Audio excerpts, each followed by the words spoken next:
Herr Steiner, could we have you on the podium, please?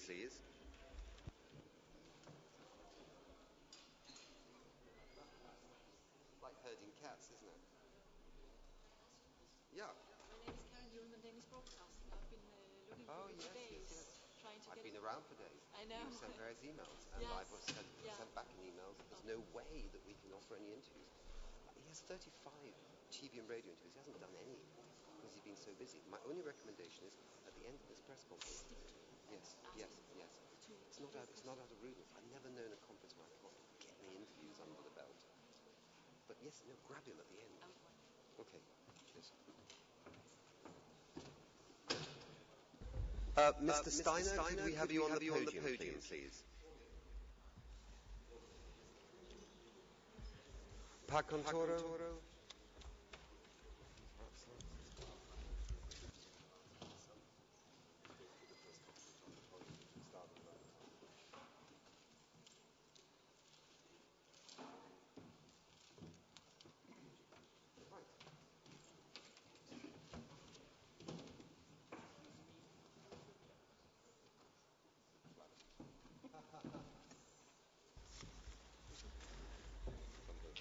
Right, and it's hands.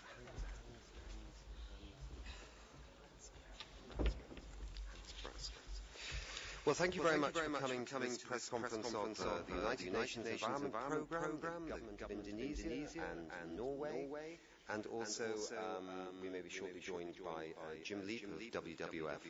We're here to talk about REDD+, reduced emissions from deforestation and forest degradation, and we're very delighted in a sense to spotlight and to showcase some of the extraordinary transformations that are occurring in Indonesia with the support of the government of Norway and also with the support of UN REDD, in which the United Nations Environment Programme is playing a part.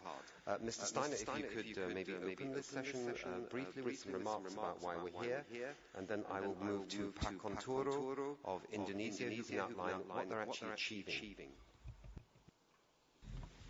Good morning, ladies and gentlemen. Thank you for joining us at this press conference. Durban takes place against a backdrop of a world that is preoccupied with financial and banking crisis, euro crisis, a general sense that economic issues and short-term priorities will dominate and predominate in public discussions and also amongst policymakers. And therefore, action on climate change, including some of the discussions around the Green Climate Fund, have sometimes been characterized as perhaps not timely in terms of the global economy and where the world finds itself. The reason why we wanted to, together this morning, bring to you one illustration of why that kind of argument not only misses the point in terms of our imperative to act on global warming, but also misses the point in the larger context of stimulating the development of our economies, creating the foundations upon which livelihoods and poverty eradication can be addressed, and ultimately provides the kind of stimulus that allows an economy such as Indonesia's, and in this case, Kalimantan, as a almost experimental platform of a green economy corridor to emerge in the context and in part driven by the decisions that are taken in the context of international climate negotiations. Making the connection between these different arenas of action, but also the catalytic function that decisions taken in the context of the Climate Change Convention can translate into a series of fundamental decisions. First of all, that a developing nation such as Indonesia has taken upon itself to make a major commitment in terms of delinking its future economic growth in terms of carbon emissions, investing in particular into one of the most important global forest ecosystems that are managed under the sovereign national jurisdiction of Indonesia, but also as a custodian of a major ecosystem of global significance, is where the global dimension comes together with the local dimension of development, and where under the leadership of the President of Indonesia, President Yudhoyono, but really in terms of implementation under the leadership of Minister Kuntoro, Indonesia is now beginning to demonstrate that what we discuss in Copenhagen, in Cancun, in Durban, is not just abstract. It can either make the difference between enabling a nation to really make a significant net contribution towards addressing climate change on the one hand, and secondly link the response to global warming to a broader concept of transitioning towards a greener economy development path. And it is in that work that we particularly wanted to here in Durban at a moment in time where the economy is constantly being invoked as an argument against climate action, to present you with an antidote, and one that comes straight from the ground up and straight from the reality of one of the major nations that have committed in the developing world to be part of the global effort to address climate change. Another thing that often in the reporting from Durban, from Cancun, is being lost. Developing nations are already major actors both in the mitigation adaptation context today. Amongst them was President Yudhoyono at the time, hosting the convention in Bali and standing before the world community making a pledge on behalf of his country. In the United Nations system, we have since worked with other partners also alongside Indonesia, and particularly with the support of the Norwegian government that has pioneered practical responses to this notion of reducing emissions from deforestation and the emergence of the REDD+ concept as a global partnership, which is exemplary in terms of where the international climate policy process should ultimately lead us. I have nothing further to add because the real players are here. Thank you for your interest, and please do tell this story to the world, because this is part of the 20 years plus effort that we have been working in the context of this convention to bring about. Thank you. Thank you very much, Mr. Steiner. Pak Kantoor is chair of Indonesia's National REDD+ Task Force. And you'll find in the press release some figures that are emerging from a draft report which has done a kind of economic analysis of how Indonesia not only will use and sense the REDD+ money, but also use it as a transition to a green economy. Without further ado, over to you, Pak Kantoor. Thank you, Nick. Well, as maybe some of you already know that President Yudhoyono 3 years ago declared that Indonesia will contribute reduction of emission of 26% by its own resources, and an additional 15% with the support from the international community. Then the President established a task force for REDD+, in which I'm the head of this task force. And one of the main objectives of the task force is basically to find a right model on how to reduce emission by 26%, and at the same time to maintain economic growth of 7%. So this is something that we are now doing, aside of all this very fundamental things on how to implement the REDD+ program in Indonesia. For instance, like the national REDD strategy that's now about to be finalized. But one thing that is really important is the issuance of the President decree some 6 months ago on stopping all these licenses to be issued for another 20 years, for 2 years. And in which there will be no new license issued for new plantation or exploitation of forest. And within that 2 years, we plan to have good and enough time to review all the policies, regulation that's been there and have to be amended in order to make this REDD+ program effective in Indonesia. With the support of UNEP, the development program of Indonesia, in which we are also based on pro-poor, pro-growth, and pro-environment, will take place. And we already also declare Central Kalimantan or Kalimantan Tengah as a pilot province, in which we are going to treat this province as a kind of laboratory in which all or full-fledged experimentation will be done there on how do we develop green economy. Green economy is basically something that is a green economy transition that is worth pursuing, not only because it is the best way forward, but also for what it does to bring millions of people out of poverty, while at the same time conserving their ecosystems, improving their lives, and enhancing their livelihood opportunities. This is something that is really important, and we are glad that we have support from the Norwegian government, Norwegian people in implementing this Red Plus program, such that we have friends in trying to implement something that is really new for Indonesia, and maybe for the world, on green economy, in which we try to balance between climate change things, reduction of emission, and at the same time also maintaining economic growth as the classical understanding what we mean with economic growth. Well, let me stop here for a while, then I welcome any question from the floor. Thank you. Thank you very much indeed. Hans Bratske is Director of Climate and Forest Initiative at the Government of Norway. And Hans, if you just give us a perspective on why Norway is actually involved in these funding of RED.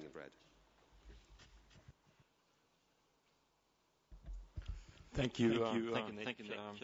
Let me just make 3 points.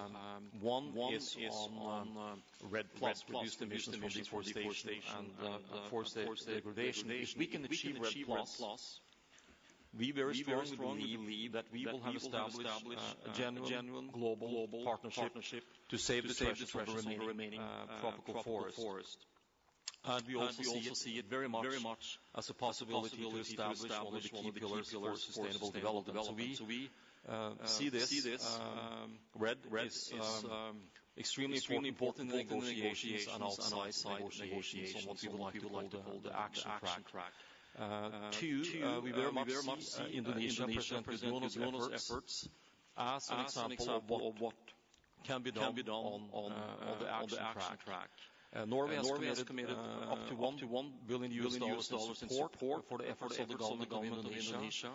We see this as one of the most promising and exciting climate initiatives in the world today. And we want to be a strong partner of the government of Indonesia in their efforts to carry out a very ambitious RED Plus policy over the next few years. Thank you.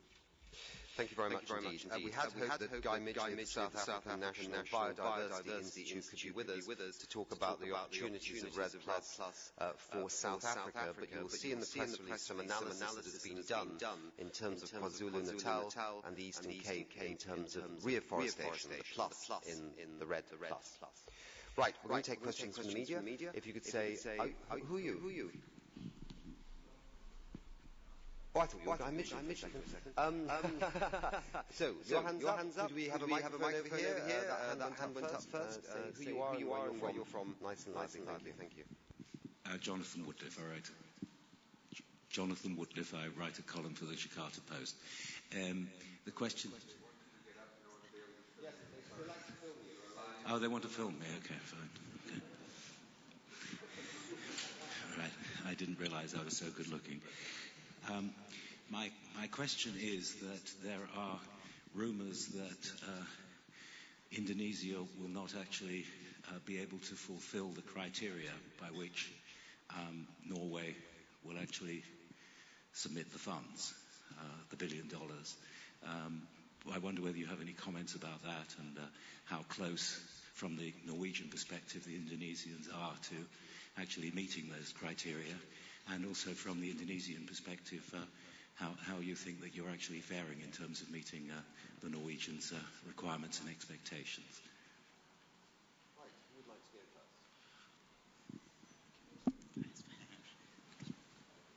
first? I can. It's difficult to answer to that rumors that you might have heard, but I would like to just stress again what I said, that we do see Indonesia and the efforts of the government of Indonesia as one of the most promising climate initiatives we see in the world right now. It's an extremely complex and difficult work that Pak Konturo is responsible for leading and heading. But we are at this point, seeing significant progress being made. We look forward to seeing more progress being made in 2012, and Norway will continue as a very strong partner of the government of Indonesia in these efforts, and working very closely with Dr. Contoro. Thank you. I don't know whether I should respond on rumors, but the most important thing from my side, as the head of this Red Plus Task Force, is a close cooperation, a close working together, an honest communication with our friends in Norway. We know, both parties knows that things will not be easy. So, and I believe that our friends from Norway also understand this. So the most important thing is that we can be very honest and set the highest integrity when it comes to communication to each other. And all plans that we want to implement is openly discussed with Norway, such that they understand why we are going to do that, reason, and also openly discuss what are the challenges that we are facing when we take that kind of action. So this is something that's really and more important for me in order to implement this not easy task in Red Plus. Thank you. Right. Joydeep, now I'll come to this side. Yeah, I enjoy the Gupta from the third pole. Mr. Steiner, in the other part of this building, we are being told that red negotiations are breaking down over the quantification of the carbon captured and over financing. If that actually happens, what effect will it have on projects like these? Well, let me start with a very practical response. We undertook a study recently in Indonesia together with the Indonesian government where we assessed the economics of land use in Indonesia between maintaining tropical forests and replacing them with palm oil plantations. And the interesting part of it is that in many respects the economics of maintaining functioning tropical forests is already beginning to show a much more significant economic dimension simply by capturing the services that have never been traditionally captured by ministries of agriculture or systems of national accounting. But what was also clear that over a 25-year period, the threshold between having a greater return on land use in maintaining the tropical forests or cutting them down and replacing them with palm oil was conditional upon the climate finance element coming in. Because with that, the results are crystal clear. No voodoo economics at all. Basic economic analysis over a 25-year period, economic returns would be superior to replacing those forests with palm oil. And since we are constantly confronted in every nation in the sense with this argument of jobs, economics, return on investment,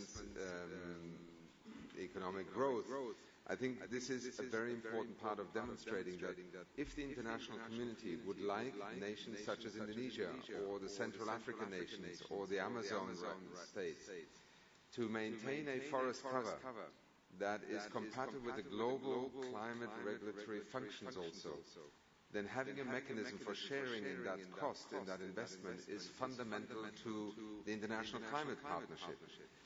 To walk away from Durban without allowing and enabling the Red Plus framework to further evolve and develop, I think would be a setback not only for the climate process, but particularly for one of the most promising areas of action where international cooperation has already emerged. And I think we are today presenting just one of the results, but a very promising result of something that only began 3.5 years ago in formal terms.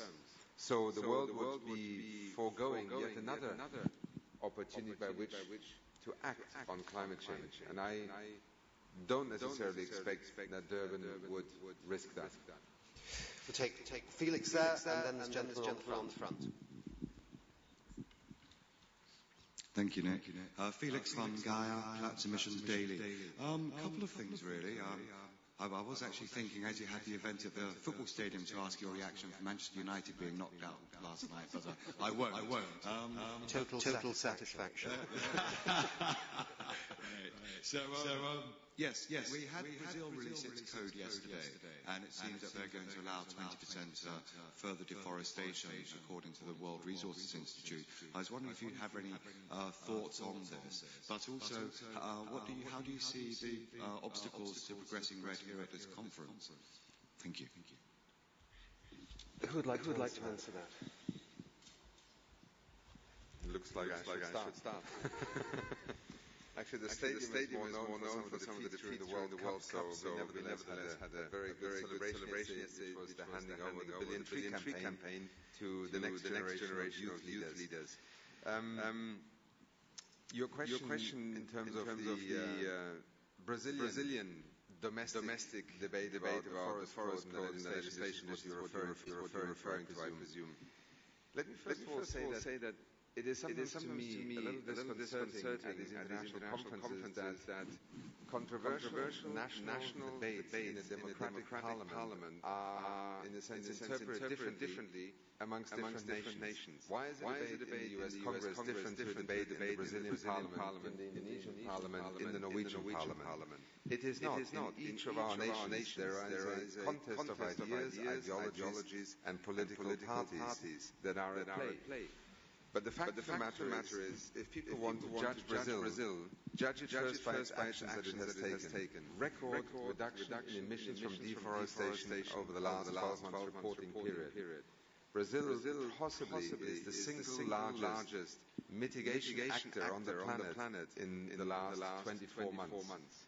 Exceeding the actions of any industrialized country. I say possibly because some of these numbers need to be verified. So that is the departure point that one should, in a sense, put as the backdrop of Brazil acting on climate change, on its responsibility vis-à-vis the Amazon, and also as an actor in the international climate process. The forest code is controversial, and I think there are many within Brazil, first of all, and in fact there are, I think, over 1 million signatures already in a petition by Brazilian citizens questioning whether some of the provisions in that forest code are really in the interest of Brazil's future management of its forests. Secondly, there are some who have also appealed to the President that she has a line-item veto. So, yes, a parliamentary process has approved the forest code. It has been revised through a process of committee work in both chambers. I think for the future of forestry, there is reason to be concerned about some of the provisions. No question about it. This has been articulated by Brazilian scientists, Brazilian experts. But let us see where Brazil's democratic process will come out in the end, because that forest code is not yet enacted. As for Durban, I can only say that we are doing some very heavy lifting here in Durban, and I think that is good. Countries are back at the table. Ministers are here. They are working through the night. They are under pressure. They know they have a responsibility to take decisions here. The climate process is under scrutiny. The one thing that I hope will emerge out of this discussion is intelligent and credible compromises. There are no major breakthroughs overnight, but there is great potential for intelligent and effective compromises here. The only thing that we have to protect the Climate Change Convention from and the climate process, I believe, is from offering kind of open-ended and ultimately not credible timelines in which the world will reach an agreement to act. We are discussing here timelines of 2020 in terms of reaching an agreement. I want to remind the world that the science, the economics, everything we know today is telling us that by 2020 we are not supposed to reach an agreement. We are supposed to have surpassed the point of maximum emissions on this planet. I refer you to the Bridging the Emissions Gap Report. We are supposed to be at 44 gigatons. Today we are at 50 gigatons and we're heading towards 56 gigatons. So to suggest that action can be deferred until 2020 can only be legitimate if there is a credible action plan explaining how you will in the meantime be able to manage emissions down. And that I cannot see anywhere in these negotiations. So my hope remains that Durban does not legitimize something that essentially would condemn the world to being on a 2-degree, beyond the 2-degree pathway. Gentleman here. If we can make the answers brief as well, then we might even get the Canadian white jacket on his hand. Thank you very much, Archbishop Seraphim, on behalf of the interfaith communities. Our executive director in the past, he tried to relate the threats of the climate change with our security. And we know very well that the Security Council of the United Nations is for peace and security. I'd like to get the comments of the members of the panel of our proposal, because we suffer also of a leadership. We suffer for 2 world wars to have the establishment of the United Nations. So today we suffer, and especially people living in countries is not acceptable on the third world. Right, anyway, we've got the question. I have to short that because we are coming to the end. All the members of the panel cannot answer, so one must answer. Okay. Reduction of military development 10%, and this money will be available for the climate change, forests and everything. And the people who they like to spend money on military development, 10% taxes. This is what we need. Right. Thank you. Somebody like to answer whether we think we should transfer military spending into environmental security. I think the world one day will get to the point where this kind of concept will be enacted, but unfortunately right now I cannot quite see it. As an executive director of UNEP, please understand that I am not mandated to speak on military budgets. But as far as global security is concerned, I think the world will end up spending a lot more on maintaining global security in the future in the context of these kinds of initiatives and actions than I think it will on weapon systems. I think that is the inevitable logic of where the world is heading, and that may be a good thing in due course. Right. One last question. Brief question, brief answer, then we must wrap up. I would like to ask Mr. Achim Steiner, because UNEP has a program on sustainable development and lifestyle, and we know that agricultural lifestyle has been the major cause for cutting Amazon forests, which is 70%. Without resolving this problem, how will we reforest all those rainforests? And we know that the sequestration of CO2 is actually much more important than reduction of CO2, because the CO2 can live for 100 years. So the major task right now is to do the priority part, which is we should develop and advocate, even set up national policies to tell our nationals the serious problem of eating meat. And we don't see this happening, especially from UNEP, as your very high position, which have the influential power to the whole world. We would like you to answer us this question. Thank you very much. It's always nice to see your press conferences, and I'm afraid having born in Brazil, I cannot align myself with the vegetarian future, but I can tell you one thing. You know, we don't always have to act in absolutes. I think already something that we do in my family is, you know, instead of having meat or other things that we simply took for granted every day of the week, take a decision to maybe have meat 3 times a week and eat carnivorous diets on the other days. I think what we you know it's very important that for the global public, the issue of acting on climate change, on sustainable development, is not always portrayed as preventing people from doing something. First step is to do things more responsibly. Secondly, to look for more intelligent answers. And then you can, from there on, begin to develop a whole set of steps. Our work in the Climate Change Convention is not about stopping people from doing things as a kind of global regimen. It is to enable people to do things more efficiently, less polluting, in a less polluting manner, and also in a more responsible manner. And certainly the consumption of meat on the planet and its current expansion is having a significant pressure factor on some of the world's resources. And that is a matter as much of increasing consumption as it is also of an increasing number of people consuming these products. And that is a challenge we have to face. But again, I don't think the Climate Change Convention has either the right place or has the mandate to prescribe dietary regimes.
just need a pen and a paper. So.